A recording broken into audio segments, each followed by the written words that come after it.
และสถานที่ดังกล่าวรายละเอียดปรากฏตามสำเนาที่ส่งมาพร้อมกับหนังสือนี้และแจ้งแก่เจ้าคณะพระสังฆาธิการภายในเขตปกครองแต่ละอำเภอได้รับทราบโดยทั่วหน้ากันต่อไปเรียน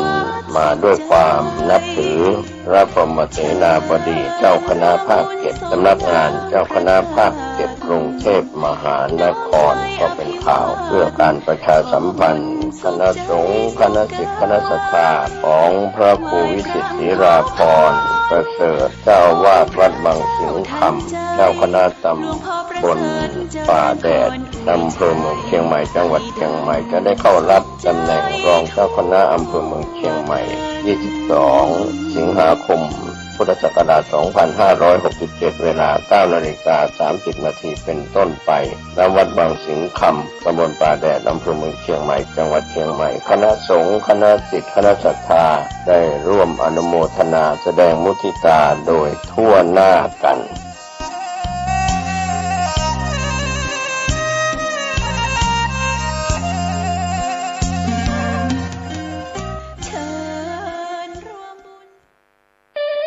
ขอเชิญร่วมถวายเทียนพรรษาประจำปี 2567 ของเครือข่ายคลื่นสีขาวเชียงใหม่เชียงรายลำพูนลำปางแปร่น่านและพะเยาเนื่องด้วยคณะสงฆ์พระนักเผยแผ่ธรรมะเครือข่ายคลื่นสีขาวและคณะศรัทธาพุทธศาสนิกชนถวายเทียนพรรษาประจำปี 2567 จะนำไปถวายวัดต่างๆจำนวน9วัดในพื้นที่ภาคอีสานในวันที่23 ถึง 25 สิงหาคม 2567 โดยจะออกเดินทางในวันที่23 สิงหาคม 2567 เวลาตี 4 ในโอกาสนี้จึงขอเชิญชวนพุทธศาสนิกชนทุกท่านได้ร่วมถวายเทียนพรรษาและร่วมอนุโมทนาบุญไปด้วยกันเพื่อส่งเสริมพระพุทธศาสนาและวัฒนธรรมประเพณีอันดีงามต่อไป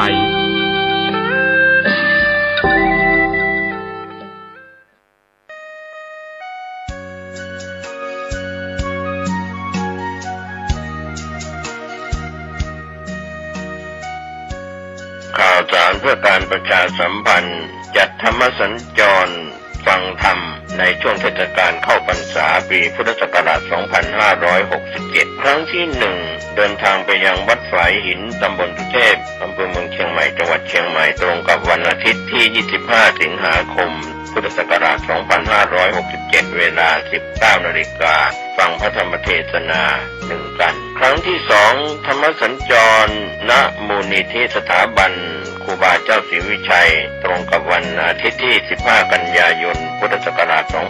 2567 เวลา 13 นาฬิกาธรรมสัญจรครั้งที่ 3 เดินทางไปยังวัดลำเปิงตะโพธารามตำบลสุเทพอำเภอเมืองเชียงใหม่ตรงกับวันอาทิตย์ที่ 29 กันยายน พุทธศักราช 2567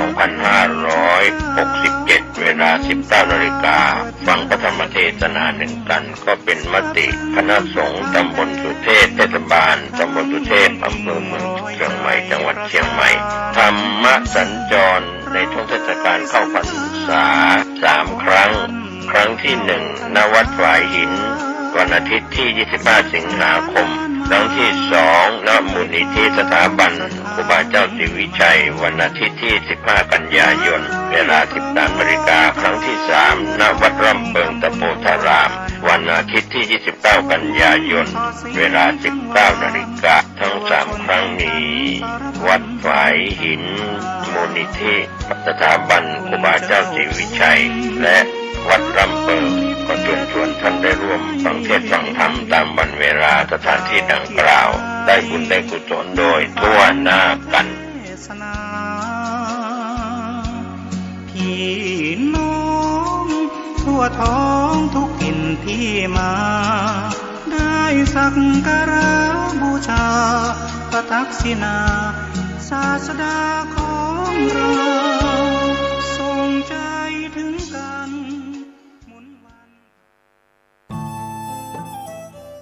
ท่านกำลังติดตามรับฟังสถานีวิทยุกระจายเสียงพระพุทธศาสนาแห่งชาติและสังคม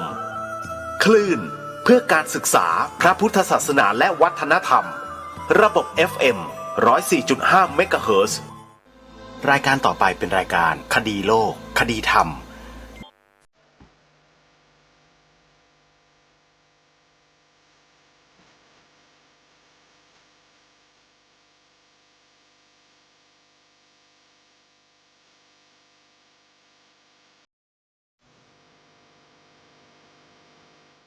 ขอกราบถวายความนอบน้อมแด่พระรัตนตรัยถวายความเคารพพระมหาเถระพระเถรานุเถระทุกท่านขอความสุขความเจริญในธรรมจงบังเกิดมีแด่ท่านสาธุชนที่กำลังติดตามรับฟังรายการจากสถานีวิทยุแห่งนี้ทุกท่านขอนำท่านผู้ฟังเข้าสู่รายการคดีโลกคดีธรรม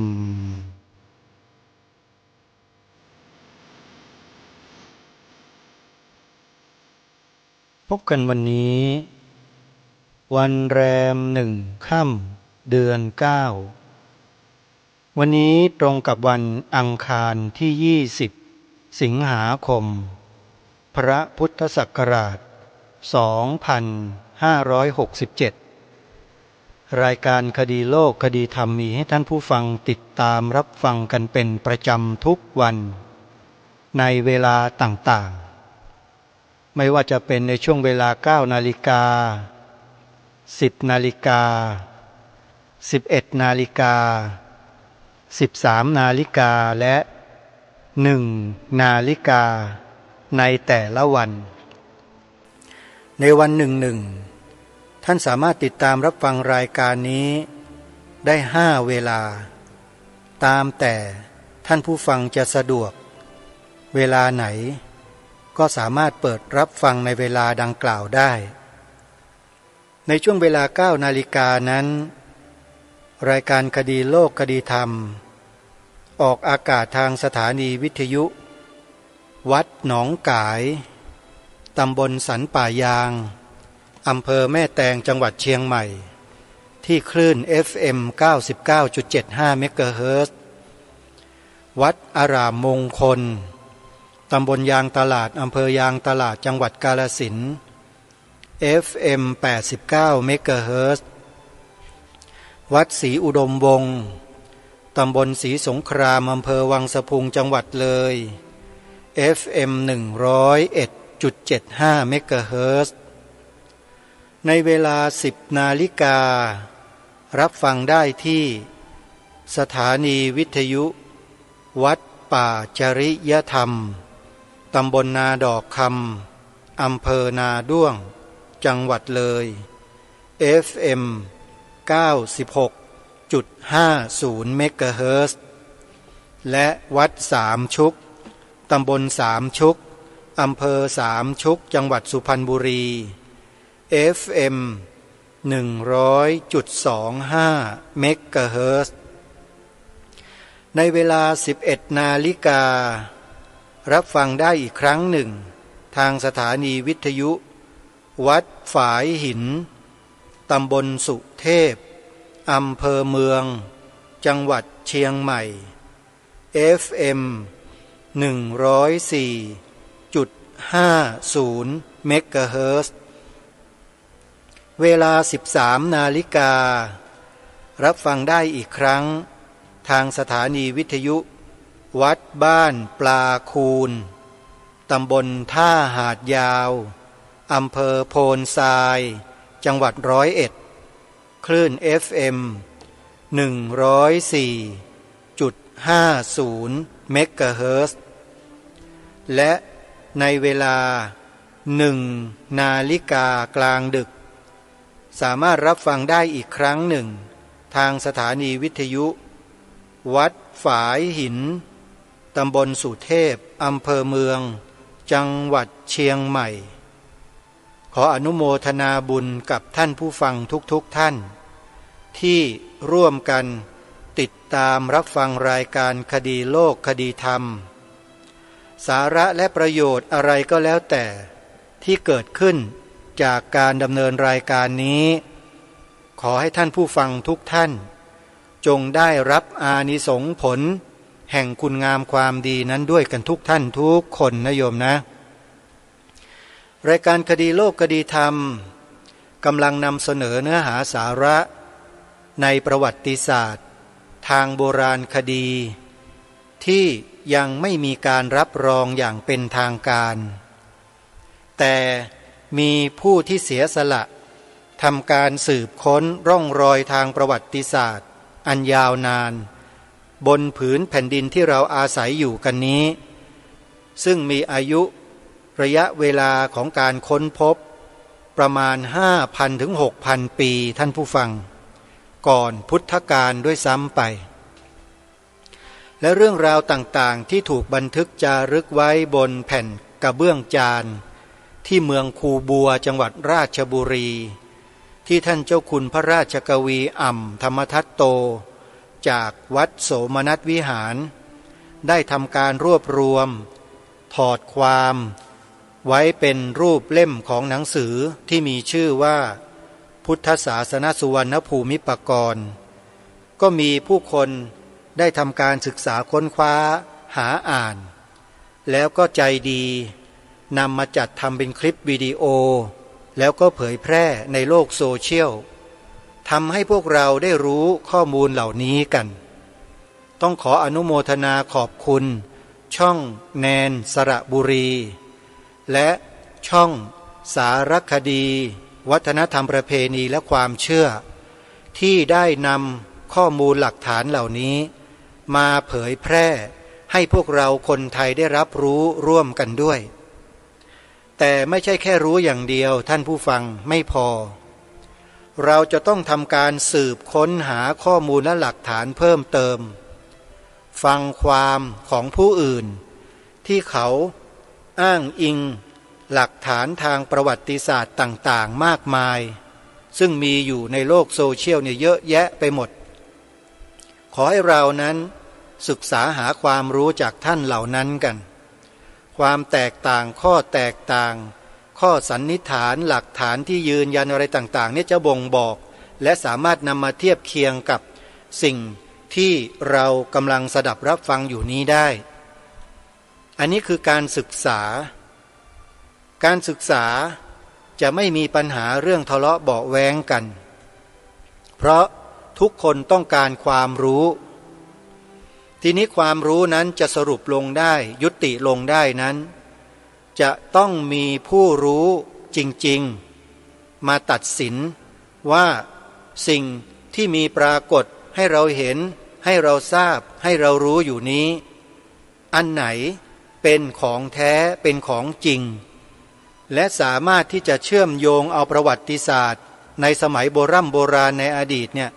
เข้ามาถ่ายทอดให้ลูกหลานประชาชนคนไทยเราได้ศึกษาเรียนรู้ในตำรับตำราเรียนอย่างเป็นทางการได้หรือไม่เรากำลังรอบุคคลเหล่านั้นอยู่ท่านผู้ฟัง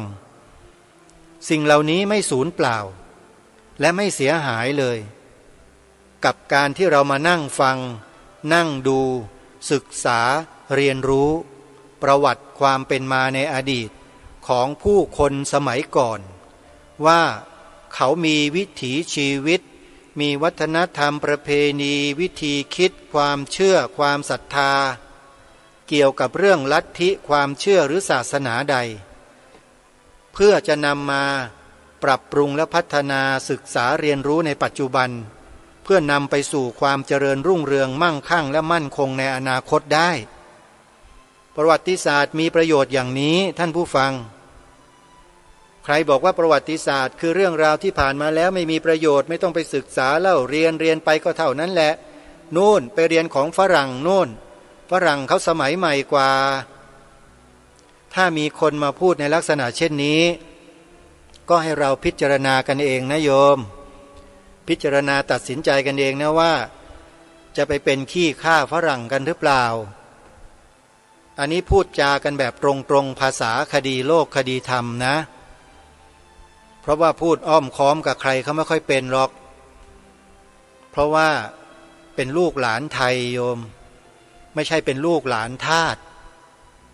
ถ้าลูกหลานทาสเนี่ยมันอาจจะพูดไปเป็นอย่างอื่นได้ง่ายๆเลยเหมือนกับสำลีอะ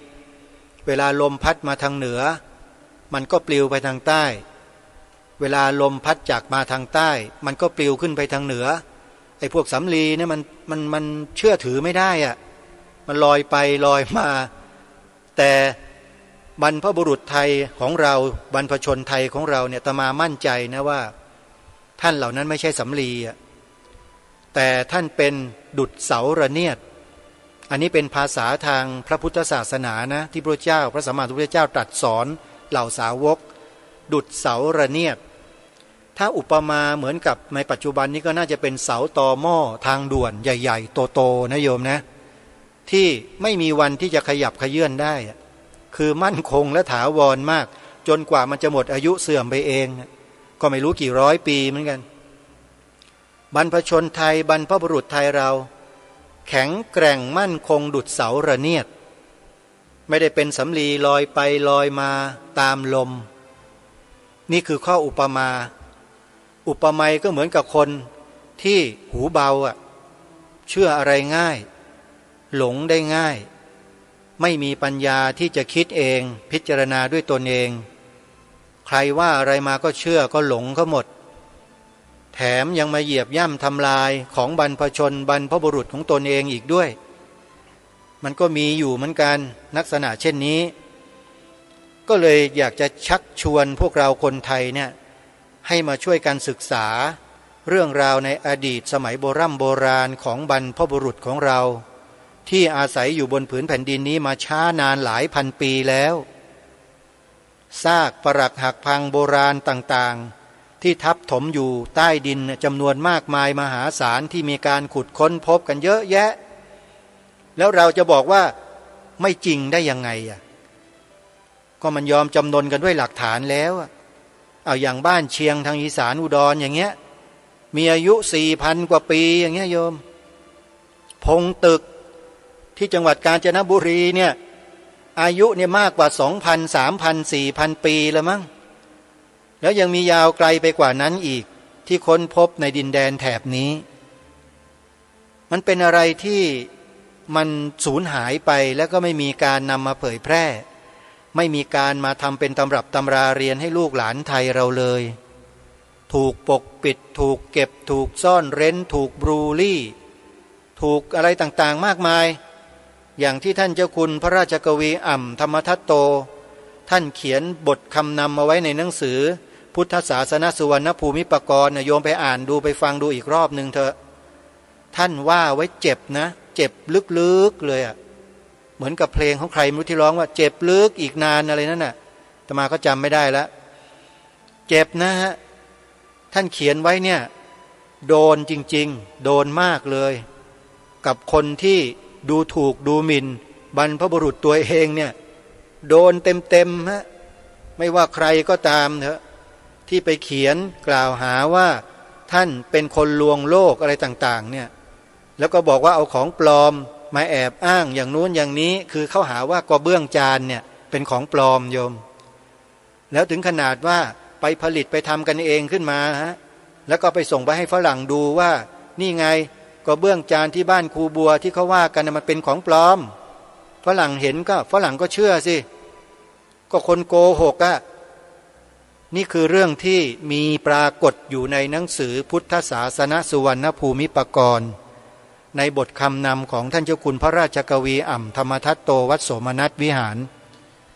ไปหาอ่านกันได้ท่านผู้ฟังหรือเปิดฟังใน YouTube ก็ได้พิมพ์คำว่าสุวรรณภูมิบ้านครูบัวสุวรรณภูมิบ้านครูบัวหรือจะพิมพ์คำว่ากอเบื้องจานกอไก่ตัวเดียวนะกอเบื้องจานจานนี่นอนหนูนะฮะไม่ใช่รอเรือกอเบื้องจานบ้านครูบัวเดี๋ยวเราก็จะได้รับข้อมูลเหล่านี้แล้วก็เปิดฟังแล้วก็ส่งต่อแชร์ส่งต่อก๊อปปี้ลิงก์ส่งต่อกันไปให้คนฟังกันเยอะๆคนไทยเราจะได้รู้ว่าตำนานที่มีการจารึกบนแผ่นกอเบื้องจานโบราณบนแผ่นดินสุวรรณภูมิของเราเนี่ยมีมากว่าหลายพันปีแล้ว ไม่ใช่เพิ่งจะเกิดในยุคสุโขทัยอะไรอย่างที่เราเรียนประวัติศาสตร์แค่นี้ไม่ใช่ไกลกว่านั้นอีกผู้ดำเนินรายการเคยปรารภกับท่านผู้ฟังคงจะจำกันได้ว่าในครั้งกรุงสุโขทัยพ่อขุนรามคำแหงมหาราชทรงประกาศจารึกไว้บนแผ่นศิลาจารึกพ่อขุนรามคำแหงไว้ชัดเจนว่าดินแดนอาณาจักรสุโขทัยนั้นผู้คนต่างๆไม่ว่าจะเป็นบ่าวเป็นไพร่เป็นนายเป็นเจ้าลูกขุนนับถือพระพุทธศาสนากันทั้งนั้นเลยท่านผู้ฟังทั้งหลายท่านคิดว่าอยู่ๆมนุษย์คนที่นับถือผีจะหันมานับถือพุทธกันทั้งบ้านทั้งเมืองในเวลาแค่วันเดียว2 วันมันเป็นไปได้ไหมโยมมันเป็นไปไม่ได้หรอกสิ่งเหล่านี้มีมาช้านานแล้ว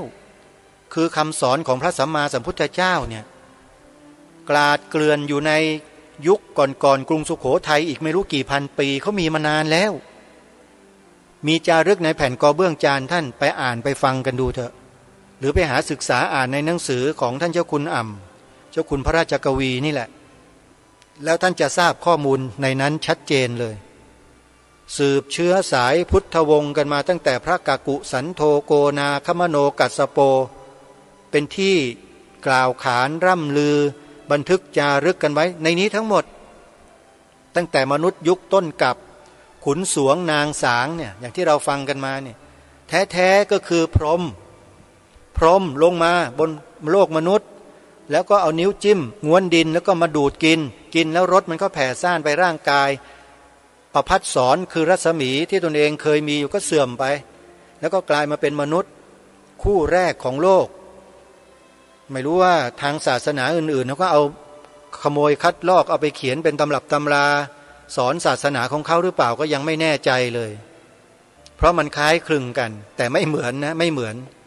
แต่ของเราเนี่ยของแท้เพราะในตำราคัมภีร์อักขัญญสูตรในพระพุทธศาสนาในพระไตรปิฎกมีเขียนบอกไว้หมดเรื่องนี้มนุษย์ต้นกลับว่าไม่ใช่ว่าพวกลิงพัฒนาการมาเป็นมนุษย์ไอ้นี่ก็หลอกลวงกันทั้งโลกคนในโลกนี้ก็ยอมให้เขาหลอกลวงง่ายๆไม่ใช่นะอันนี้ไม่ใช่มันเป็นข้อสันนิษฐานเฉยๆความจริงมันใช่ที่ไหนเล่ามนุษย์ต้นกลับมีอยู่เกิดมาก็เป็นมนุษย์เลย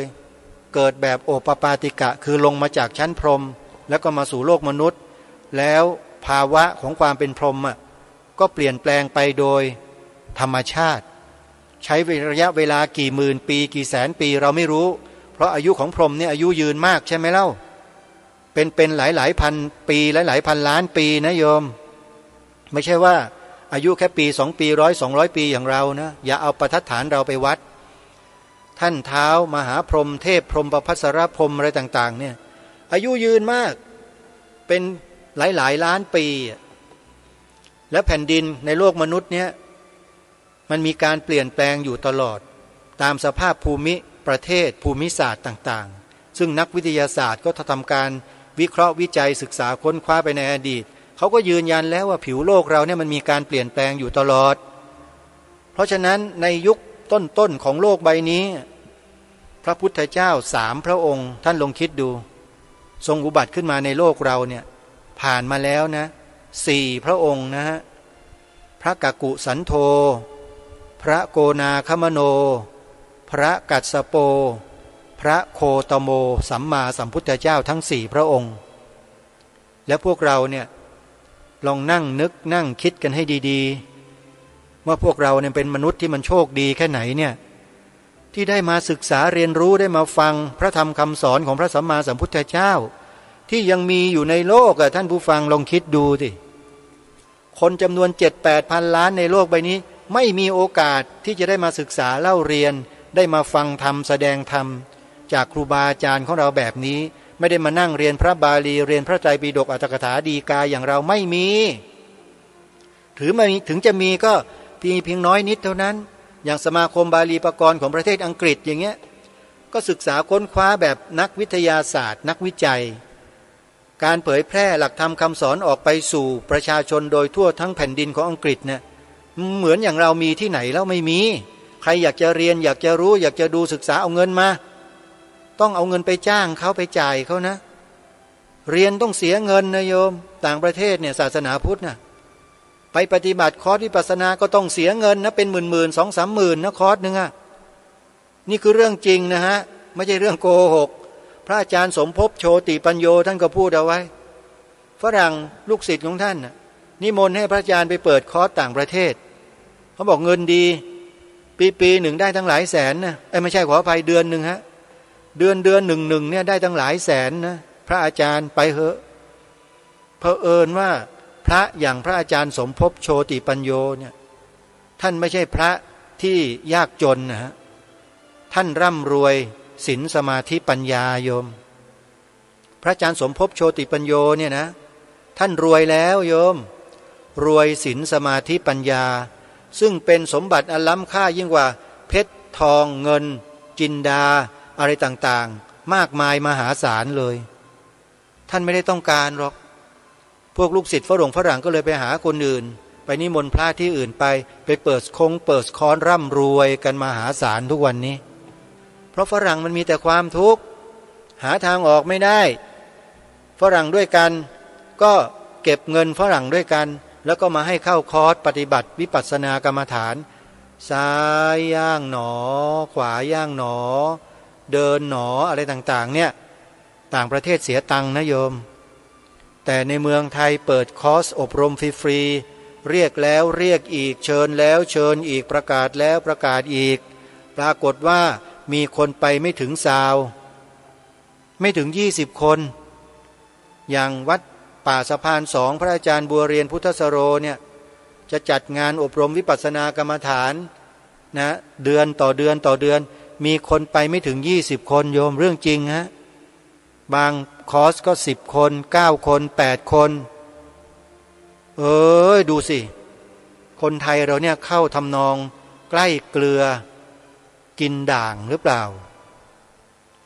น่าจะใช่นะท่านผู้ฟังอยู่กับเกลือแท้ๆแต่ไม่ได้กินเกลือ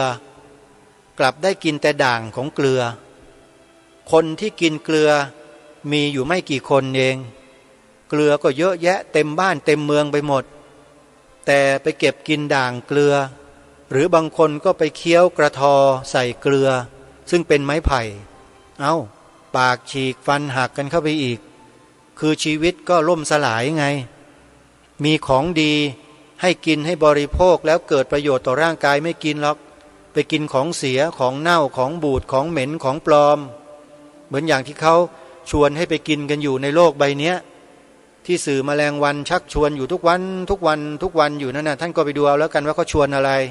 โฆษณาชวนเชื่อเขาชวนอะไรล่ะชวนไปอะไรฮะไปทำผิวหนังให้มันผ่องใสเป็นอภัสระเหมือนกับพรหมผิวหน้าทำให้มันกระจ่างใสให้แสงมันออกทำนู่นทำนั่นน่ะบ้านเมืองไทยเรานั่นแหละฮะความเป็นประเทศไทยในปัจจุบันแล้วพูดความจริงนี่มันผิดตรงไหนล่ะโยมจริงไหมให้ความสำคัญแต่เรื่องผิวหนังผิวหน้าให้แต่เรื่องตกแต่งภายนอกให้ความสำคัญแต่เรื่องของรูปธรรมแต่เรื่องนามธรรมไม่มีสื่อโฆษณาไหนช่องไหนที่ให้ความสำคัญกับเรื่องนี้เลยเรื่องของจิตใจตำรับตำราเรียนเขียนอ่านในโลกใบนี้ในสถาบันการศึกษาในโลกใบนี้จะมีกี่สถาบันที่ให้ความสำคัญกับเรื่องนี้ก็เห็นจะมีแต่โรงเรียนพระปริยัติธรรมแผนกบาลีแผนกนักธรรมหรือไม่ก็ในส่วนของพระอภิธรรมในส่วนของพระไตรปิฎกในส่วนของบาลีใหญ่ในส่วนของอะไรต่างๆที่เกี่ยวกับพระไตรปิฎกนี้เท่านั้นนอกนั้นไม่มีเลยมุ่งไปสู่อะไรก็ไม่ทราบนี่คือปัญหาใหญ่ในอนาคตของมนุษย์บนผืนแผ่นดินที่เรียกว่าประเทศไทยที่นับถือศาสนาพุทธนี่แหละที่จะไม่เข้าใจอะไรเลยแล้วก็จะไม่รู้จะดำรงชีวิตทิศทางชีวิตจะไปทางไหนจะทำอะไรยังไงหาวางแผนชีวิตไม่ได้เลยจบนี่คือปัญหาที่กำลังจะเกิดขึ้นในบ้านในเมืองของเราท่านผู้ฟังวันนี้นะเตรียมเนื้อหาช่วงสุดท้ายของเท เทปแรกมาให้พวกเราได้สดับรับฟังกันนะเวลาจะพอหรือไม่อย่างไรนั้นเดี๋ยวไปติดตามรับฟังพร้อมๆกันเลยดีกว่าญาติโยมไม่ให้เสียเวลานะไปติดตามรับฟังกันก่อนแล้วเดี๋ยวค่อยมาสรุปกันทีหลังขอเจริญพรรู้ถึงปีพุทธศักราช 1027 พระเจ้าจันทรพานุมหาราชผู้เป็นใหญ่ในชมพูทวีปกลับมาเยี่ยมถิ่นเดิมขุนหารบุญไทยพาไปดูเมืองทองซึ่งทรุดโทรมและเล่าเหตุการณ์ให้ฟังพระเจ้าจันทรพานุพูดอะไรไม่ออกด้วยพระองค์เองก็ต้องกลับไปปกครองชมพูทวีปแบบขี่หลังเสือแล้วลงไม่ได้อาจสงสัยกันว่าพระองค์ปราบชมพูทวีปได้อย่างไรในเมื่อมีไพร่พลไปเพียง10,000 เดียวอย่างแรกต้องทราบว่าสมัยนั้นเมืองต่างๆในชมพูทวีปแยกกันเป็นอิสระปกครองตนเองยกเว้นบางยุคที่มีกษัตริย์เข้มแข็งเกิดขึ้นเช่นสมัยพระเจ้าอโศกมหาราชเป็นต้นถึงจะรวมกันเป็นปึกแผ่นที่สำคัญชาวชมพูทวีปยุคนั้นสนใจศาสนาไม่คิดว่าปราฆ่าฟันกับใครและกองทัพของพระเจ้าจันทรพานุแม้จะมีทหารเพียง10,000 นายแต่มีทัพช้างถึง 1,000 เชือกทัพม้าอีก500 ตัวลำพังช้าง1,000 เชือกยกไปถึงไหนผู้คนสมัยโบราณก็ตกใจเสียขวัญกันหมดแล้วอีกทั้งในอดีตสมัยพระเจ้าอโศกมหาราชความเกรียงไกรของทัพไทยสมัยตะวันอธิราชยกไปช่วยพระเจ้าพรุกราชาโอรสพระเจ้าอโศกปราบจลาจลอย่างแข็งแกร่งบุกถึงไหนราบพนาสูงถึงนั่นแต่ก็มีเมตตาไม่ทำลายผู้พ่ายแพ้ให้สิ้นซากชาวชมพูทวีปสมัยนั้นได้ยินกิตติศัพท์อันน่าขั้นคร้ามของกองทัพไทยเป็นอย่างดีเมื่อล่วงถึงรัชสมัยพระเจ้าจันทรพานุยกทัพไปถึงไหนไม่ทันเข้าถึงตัวเมืองเจ้าเมืองและราษฎรก็ออกมาต้อนรับยอมสวามิภักดิ์แล้วส่วนกษัตริย์ที่เข้มแข็งมีมานะต่อสู้ก็ไม่เชี่ยวชาญการรบไม่นานก็ยอมจำนนอย่างไม่มีเงื่อนไขที่กล่าวมาทั้งหมดเป็นประวัติศาสตร์แท้จริงของไทยมีจารึกอย่างละเอียดอยู่ในกระเบื้องจานที่คูบัวราชบุรีการจานคือการเขียนอักขระลงบนแผ่นดินเหนียวที่ยังไม่ได้เผาเมื่อเผาเป็นแผ่นกระเบื้องแล้วจึงเป็นแผ่นดินเผาซึ่งอยู่ยงคงทนกว่ากระดาษไม่รู้กี่ร้อยกี่พันเท่าถ้าเชื่อเรื่องจริงที่บรรพบุรุษไทยจารึกบอกเล่าไว้เมื่อ 2,000 กว่าปีก่อนก็ไม่ควรเชื่อบันทึกคำบอกเล่าของพวกฝรั่งหรือชาวจีนที่ว่าไทยเป็นพวกเกษตรกรถูกรุกไล่ต้องถอยร่นมาจนมุมที่ลุ่มเจ้าพระยาหนีต่อไปก็ตกทะเลจนไม่เหลือความสำคัญของความเป็นชนชาติเก่าแก่ซึ่งเก่งกล้าไม่แพ้ชนชาติอื่นอันหนึ่งที่เข้าใจกันว่าอักษรขอมคือภาษาเขมรหรือขอมโบราณซึ่งบัณฑิตรัตนโกสินทร์รุ่นหลังแปลเป็นภาษาไทยนั้นเป็นเรื่องเข้าใจผิดของนักประวัติศาสตร์เพราะลายสือขอมไม่ใช่ตัวหนังสือภาษาเขมรอย่างแน่นอนเหตุที่เรียกกันว่าลายสือขอมหรือหนังสือขอมก็เพราะคนไทยที่คิดตัวอักษรขึ้นใช้เป็นกษัตริย์ไทยสมัยโบราณทรงพระนามว่าขุนขอมฟ้าไทยทรงคิดขึ้นมาจนใช้การได้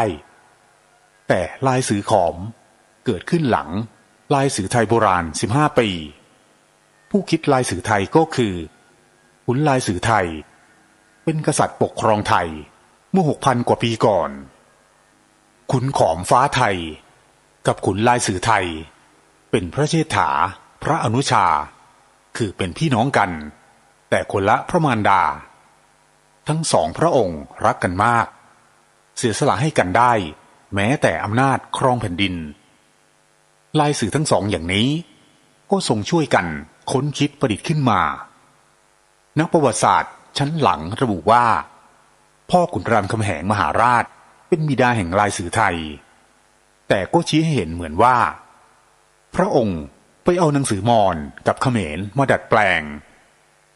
ความจริงเป็นการเข้าใจผิดของนักประวัติศาสตร์พระองค์ทรงดัดแปลงมาจากลายสือไทยเดิมโดยดัดแปลงให้สระพยัญชนะเรียงอยู่บรรทัดเดียวกันส่วนลายสือไทยเดิมสระอยู่บนอยู่ล่างอยู่ข้างหน้าอยู่ข้างหลังส่วนที่เราใช้กันอยู่ในปัจจุบันอักษรแต่แรกคงไม่เรียบร้อยยังไม่เป็นระเบียบทว่าพออ่านให้เข้าใจรู้เนื้อความกันได้จึงดัดแปลงประยุกต์กันมาเรื่อยๆกระทั่งเป็นเช่นที่ใช้กันอยู่เดี๋ยวนี้ไม่ต้องดูอื่นไกล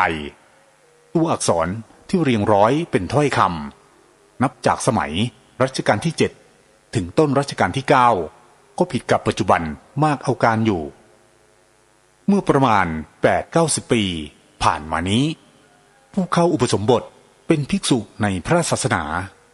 หวังว่าจะไปเทศน์โปรดญาติโยมจะต้องหัดอ่านหนังสือขอมให้ได้เพราะใบลานเทศน์นั้นจารึกเป็นหนังสือขอมทั้งสิ้นแต่เมื่ออ่านออกเสียงแล้วก็เป็นภาษาไทยไม่ใช่ภาษามอญหรือเขมรที่ไหนตามหอไตรของวัดใหญ่ๆที่เก่าแก่มีอายุ 7-80 ปีขึ้นไปถ้าไม่มีใครไปทำลายเสียก็ต้องมีใบลานเทศน์เป็นหนังสือขอมอยู่บ้างถ้าใครหัดเขียนอ่านจนอ่านออกเสียงหนังสือขอมได้ก็ไม่ต้องแปลเป็นไทยอะไรอีกเพราะเป็นภาษาไทยอยู่แล้วศิลาเลขาที่เราได้มาจากอินเดียลายตอนบนแผ่นเรียบเป็นอักษรพราหมินแต่มีลายสือขอมและลายสือไทยปรากฏอยู่ด้านขอบกับด้านล่างอ่านได้ความว่ามิกทายวันทุทวัสสาปรินิพพานแล้ว242ที่ปราสาทมหายันของชนเผ่ามายาโบราณที่ว่ามีอักษรเฉพาะของชนเผ่ามายามีความลี้ลับมากจนนักโบราณคดีตีความไม่ออกแต่ที่จริงเป็นลายสือไทยโบราณสลักหินไว้ว่าต้นไทยอินฟ้าถ้าอารยธรรมมายาโบราณไม่ใช่สืบทอดเป็นอารยธรรมเดียวกับไทยไทยเราจะเอาลายสือไทยไปสลักไว้ทำไมเสียดายที่ปัจจุบันการค้นคว้าผู้เชี่ยวชาญในการอ่านเขียนลายสือไทยโบราณหายากเหมือนงมเข็มในมหาสมุทรด้วยล่วงลับกันไปแล้วมากต่อมากเท่าที่ท่านนำมาเล่าไว้ก็เพื่อไม่ให้อนุชนคนรุ่นหลังรู้จักความเป็นมาของชาติตนเองผิดพลาดทีนี้มากล่าวถึงพระอรหันต์5 รูปที่เป็นคณะสมณทูตเดินทางมาเผยแพร่พุทธศาสนาสมัยพระเจ้าอโศกมหาราชส่งมาประดิษฐานณเมืองทองสุวรรณภูมิในรัชสมัยพ่อขุนโลกละวะนอกจากพระโสนะเถระอรหันต์หัวหน้าคณะสมณทูตแล้วอีก4 ท่านก็เป็นเถระอรหันต์สำหรับพระอุตระเถระนั้นปีหนึ่งเกิดศึกลาวยกทัพมารุกรานเมืองอู่ทองโอรสของพ่อขุนโลกละวะคือขุนตะวันอธิราชขุนเดือนเด่นฟ้ายกทัพเมืองทองไปช่วยตีขนาบทัพลาวแตกพ่ายหลบหนีไปบ้านเมืองสงบสุขแล้วก็ช่วยกันสร้างวัดมหาธาตุที่ขอนโอหรือเขาช่องยาเอาหินผานั้นสลักพระพุทธรูปกงล้อธรรมจักรวางหมอบและให้สร้างวัดนอกเมืองขึ้นอีกแห่งหนึ่งเป็นวัดป่าปั้นรูปช้างหมอบและลิงนั่งมีพระพุทธรูปเรียกว่าวัดป่าเรไรเมืองอู่ทองนี้ต่อมาเป็นจังหวัดสุพรรณบุรีอาจเปลี่ยนชื่อเป็นวัดป่าเลไลตามชื่อพญาช้างปาลีไลซึ่งมีอยู่จนถึงเดี๋ยวนี้แต่มีการสร้างเพิ่มเติมอีกเรื่อยๆเมื่อแล้วเสร็จก็นิมนต์พระอุตระเถระพระชานิยะพระภูริยะพระมูนิยะพระยานจารณะพร้อมภิกษุ18 รูปไปกำหนดนิมิตเสมาทั้ง2 วัด เมื่อปีพุทธศักราช 268 ปรากฏว่าพระอุตรเถระจำพรรษาอยู่ณวัดป่าเรไรและมีหลักฐานว่าโอรสเมืองอู่ทองอุปสมบทที่วัดป่าเรไรเมื่อปีรากาพุทธศักราช 268 นั่นเองโดยพระอุตรเถระเป็นอุปชาถึงปีพุทธศักราช 287 พระอุตรเถระเกิดอาพาธหนัก 12 วันตะวันอธิราชและดาวเด่นฟ้าซึ่งเป็นศิษย์ดูแลท่านอย่างใกล้ชิดก่อนนิพพานท่านกล่าวว่าเจ้าทั้งสองมีบุญมากเอาใจเอื้อในตัวอรหันต์เป็นผู้ไม่ประมาทไม่ตายจากบุญตามจารึกระบุชัดเจนว่าท่านนิพพานวันขึ้น11 ค่ำเดือน12ปีพุทธศักราช 287 พรรษา 56 อายุได้ 78 ปีเป็น1 ใน 5อรหันต์สมณทูต3 ปีต่อมาตอนนั้นวัดพุทธภูมิที่ชวาสร้างขึ้นแล้วขุนตะวันอธิราชให้พระธรรมสุนันโธกับพระกัจจายนะปกครองดูแลแทนพระมูนิยะเถระอรหันต์ซึ่งไปในกิจพุทธศาสนาพอกลับมาก็พบว่าภิกษุในวัดอาบัติปาราชิกถึง108 รูปสามเณรศีลวิบัติ456 รูปเพราะถูกสตรียั่วยวนด้วยอุบายต่างๆท่านต้องร่วมมือกับคุลตูสวาเทียมทำการสอบสวนชำระเป็นการใหญ่หญิงที่ทำให้ภิกษุปาราชิกมีถึง874 คนส่วนมากแกล้งทำเป็นผีเข้านิมนต์ภิกษุไปรักษาที่บ้านแล้วใช้มายายั่วยวนจนภิกษุสามเณรยั้งใจไม่ได้พระมูนิยะเถระจึงจัดการตามความเหมาะสมพดุงพุทธศาสนาเอาไว้ได้หลังจากขุนตะวันอธิราชกลับจากช่วยพรุกราชาโอรสพระเจ้าอโศกมหาราชปราบยุคเข็นแล้วจึงเสด็จไปนครศรีธรรมราชให้ตัดไม้มาต่อเรือเป็นอันมากเพื่อเป็นเจ้าสมุทรครองประเทศต่างๆแถบชายทะเลเอาไว้ได้ฝ่ายพระมูนิยะอรหันต์พ่อขุนเดือนเด่นฟ้าโอรสขุนตะวันอธิราชไปชวาเพราะยังหนุ่มขนองศึกพอผ่อนเบามิให้ต้องฆ่ากันมากนักเจ้าชายแห่งเมืองทองสุวรรณภูมิรับคำสั่งพระบิดาต้องเปลี่ยนเครื่องทรงเป็นชุดชาวบ้านธรรมดาสะพายย่ามติดตามธุดงค์ไปกับพระมุนิยะอรหันต์การรอนแรมผ่านไปหลายบ้านหลายเมืองมีรายละเอียดจารึกว่าท่านไปถึงที่ไหนก็หยุดสอนชาวเมืองนั้นให้รู้จักธรรมรักษาศีลเป็นที่เลื่อมใสไปจนถึงชวาเมื่อกลับถึงเมืองทองพระชานิยะก็เกิดอาพาธเดือนเด่นฟ้าและอนุชาคือดาวเด่นฟ้าช่วยดูแลอย่างใกล้ชิดท่านอาพาธอยู่เดือนหนึ่งจึงเข้านิพพานเมื่อปีพุทธศักราช 278 อายุ 89 ปีก่อนนิพพานท่านกล่าวว่ามนุษย์สัตว์ไม่พ้นความตายชานิยะก็สิ้นเหมือนกันสำหรับพระมูนิยะอรหันต์นั้นท่านอยู่ช่วยการพระศาสนาถึงปีพุทธศักราช 298 หลังนิพพานของพระชานิยะเถระ 20 ปีท่านจึงนิพพานเมื่อวันขึ้น4 ค่ำเดือน 5 ปีพุทธศักราช 298 พรรษา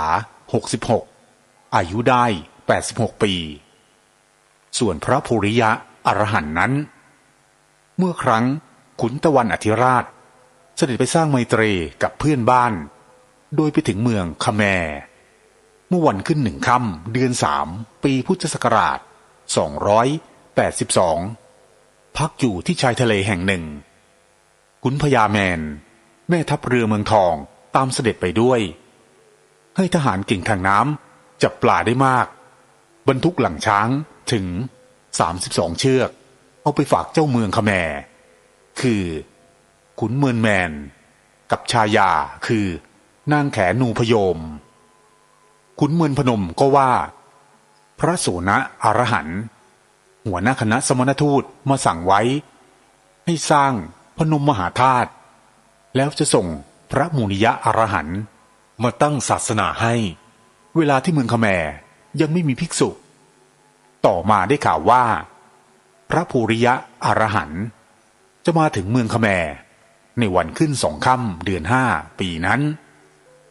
ขุนตะวันอธิราชจึงช่วยขุนเมินพนมสร้างวัดเอาทหารมาช่วยชาวเมืองคแมร์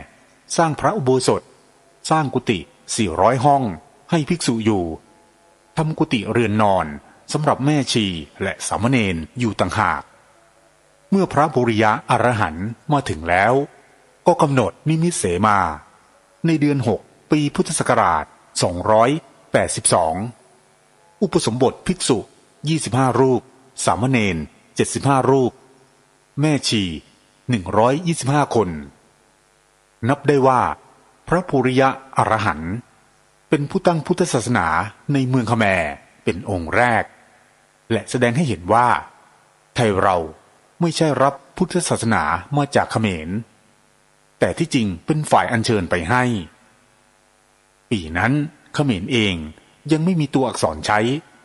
ต้องไปเรียนหนังสือมาจากชมพูทวีปแม้ในศิลาจารึกต่างๆเช่นที่ปราสาทพระขันนครวัดที่กล่าวว่าสลักอักขระเป็นภาษาเขมรแต่ที่จริงเป็นภาษาสันสกฤตทั้งหมดอีกแห่งหนึ่งที่เมืองป่าเจวละคุณหญิงไม้ครองเมืองแทนสวามีที่สิ้นไปขุนตะวันอธิราชไปสอนให้หายโศกด้วยการยึดมั่น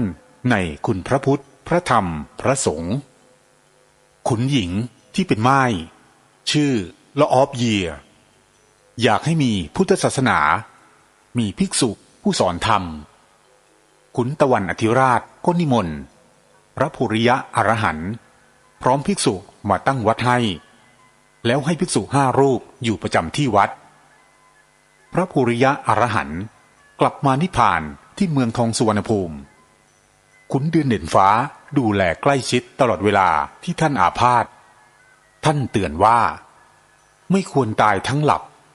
ควรตื่นมองดูให้ทั่วจึงตายทั้งหมดซึ่งหมายถึงอย่าตายโดยการยึดมั่นกับความหลงผิดตื่นปฏิบัติธรรมให้เข้าถึงผู้รู้จะได้ตายอย่างผู้มีสติคุ้มครองตัวเองท่านนิพพานเมื่อวันขึ้น8 ค่ำเดือน 3ปีพุทธศักราช295อาพาธอยู่11 วันพรรษา65มีอายุได้95 ปีนี่เป็นเรื่องราวของคณะสมณทูตทั้ง5 รูปที่พระเจ้าอโศกมหาราชส่งมายังเมืองทองสุวรรณภูมิขุนโลกละวะราชาธิบดีของชนชาติไทยเป็นผู้ต้อนรับโดยมาถึงเมืองทองเมื่อเดือนอ้ายขึ้น14 ค่ำปีพุทธศักราช235ประกาศพระศาสนาอยู่ประมาณ60 ปีก็ประดิษฐานพุทธศาสนาได้เป็นปึกแผ่นแน่นหนามาตราบเท่าทุกวันนี้อันหนึ่งก่อนจะมีคณะสมณทูตมาเยือนไทยเรามีพุทธศาสนามาก่อนแล้วโดยพระปุณณเถระอรหันต์ชาวไทยตั้งแต่พระพุทธเจ้าประกาศพระศาสนาได้25 พรรษาแสดงว่าไทยเรามีพุทธศาสนาหลังชมพูทวีปเพียง25 ปีเท่านั้น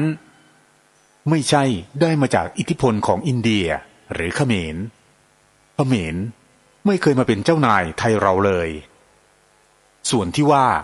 ตกอยู่ในปกครองของจีนต้องแยกให้ชัดเจนว่าเป็นไทยที่อยู่บนแผ่นดินสุวรรณภูมิมาแต่เดิมหรือไทยอีกส่วนหนึ่งที่แยกตัวไปเป็นใหญ่ในดินแดนใหม่ก่อนที่จีนจะมามีอำนาจเหนือดินแดนผืนนั้นซึ่งได้แก่ยูนานหนองแสตาลีฟูเป็นเหตุให้ชนชาติไทยที่แยกตัวไปต้องถอยร่นขึ้นสู่ถิ่นเดิมแม้ในประวัติศาสตร์จีน ราชวงศ์ที่มีอำนาจก่อนที่จีนจะเรียกตัวเองว่าจีนนั้นก็มีราชวงศ์ของไทยปกครองแผ่นดินจีนหลายสมัยเช่นแผ่นดินราชวงศ์ซองเป็นคำเดียวกับซ่งซองกับซ่งก็อันเดียวกันสมัยที่ขุนโลลายสร้างเมืองทองนั้นก็ตรงกับแผ่นดินจีนปกครองโดยราชวงศ์เชียงมาจากคำว่าช้างแสดงว่าเป็นไทยไม่งั้นจะใช้ภาษาไทยตั้งเป็นชื่อราชวงศ์ทำไมขุนเรืองเลอละวะเคยทำมีดพกจารึกชื่อส่งไปให้กษัตริย์ราชวงศ์เชียงหรือช้างก็ใช้เป็นมีดวิเศษพกประจำพระองค์จากพระองค์แรกถึงพระองค์สุดท้ายแม้ในประเทศจีนเองพระพุทธศาสนาก็เข้าไปถึงภายหลังเมืองไทยเป็นเวลากว่าครึ่งพันปีมีบันทึกของคณะภิกษุจีนที่เดินทางไปชมพูทวีปกล่าวว่าปรารถนามาไหว้พ่อบาร์กที่ฮกลกแต่ก็ไม่ได้มาพ่อบาร์กเป็นสำเนียงพูดของจีนหมายถึงพระพุทธบาทฮกลกก็คือละโวชาวจีนในเมืองไทยรุ่นเก่าแต่ไม่ใช่เก่าโบราณเก่ายุครัตนโกสินทร์เล่าว่าสมัยโน้นคนจีนที่นับถือพุทธมีธรรมเนียมว่าถึงเทศกาลมาฆมาศหรือมาฆบูชาควรเดินทางไปนมัสการสังเวชนียสถานณไซเหลียงคือชมพูทวีปถ้าใครเห็นว่าไกลเกินไปให้มาที่ฮกลกการมีธรรมเนียมว่าต้องมาที่ฮกลกแสดงว่าคนจีนรู้กันมานานเป็นพันๆปีแล้วว่ามีสถานที่สำคัญในพระศาสนาอยู่ที่ใดบ้างคำพูดที่นักวิทยาศาสตร์นำไปใช้เช่นอนูและปรมาณูก็เป็นสิ่งที่พระพุทธเจ้าตรัสไว้ชาวพุทธรู้ตามพระองค์ท่านมานานกว่า 2,000 ปีแล้วนักวิทยาศาสตร์ยังรู้เพียงผิวเผินแต่พระพุทธองค์ทรงรู้อย่างละเอียดลึกซึ้งเข้าไปอีกว่าในอนูหรือในปรมาณูมีสิ่งใดซ่อนอยู่และสิ่งที่ซ่อนอยู่ยังมีสิ่งลึกลับซ่อนอยู่อีกมากทรงตรัสถึงชั้นต่างๆของโลกและสิ่งที่อยู่ซ้อนกับโลกแต่มองไม่เห็นด้วยตาเปล่าว่ายังมีอีกถึง3โลกฝรั่งเรียกโลกซ้อนโลกว่ามิติแต่จู่ๆจะเรียกว่ามิติได้อย่างไรในเมื่อนักวิทยาศาสตร์ไม่มีเครื่องมือใดๆเลยในอันที่จะมองเห็นสิ่งซึ่งว่างเปล่าในสายตามนุษย์และกล้องจุลทรรศน์ที่จริงยอดนักวิทยาศาสตร์อย่างดร.อัลเบิร์ตไอน์สไตน์ศึกษาค้นคว้า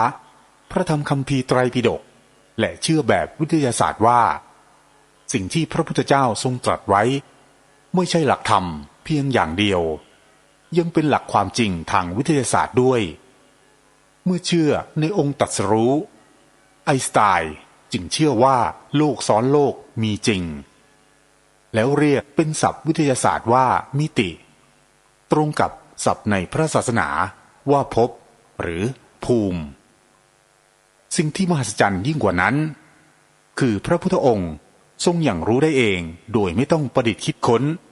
เครื่องมือทางวิทยาศาสตร์ใดๆมาใช้พิสูจน์ถึงสิ่งที่คนเรามองไม่เห็นสาวกของพระองค์เพียงแต่หาที่สงบวิเวกปฏิบัติตามกฎเกณฑ์ของพระองค์คือศีลสมาธิปัญญาทำให้จิตสะอาดบริสุทธิ์ก็สามารถรู้เห็นและสัมผัสกับความมหัศจรรย์ได้เช่นเดียวกันใครไม่เชื่อก็อย่าเสียเวลามัวคัดค้านโต้เถียง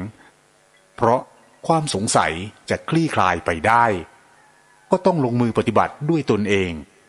เมื่อเข้าถึงกฎเกณฑ์ตามกำหนดแล้วจะไม่มีข้อสงสัยให้โต้เถียงกันอีกการลงมือปฏิบัติธรรมนี่แหละคือฐานอันมั่นคงในไทยเราจะรักษาพุทธศาสนาเอาไว้ได้เช่นที่บรรพชนของเราท่านได้กระทำมาแล้ว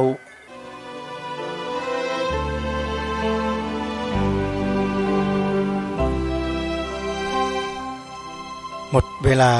ท่านผู้ฟังคงจะไว้สรุปกันในวันพรุ่งนี้นะครับวันนี้ต้องล่ำลารายการไว้แต่เพียงเท่านี้ขอความสุขสวัสดีจะมีแด่ท่านผู้ฟังทุกท่านทุกคนเทินขอเจริญพร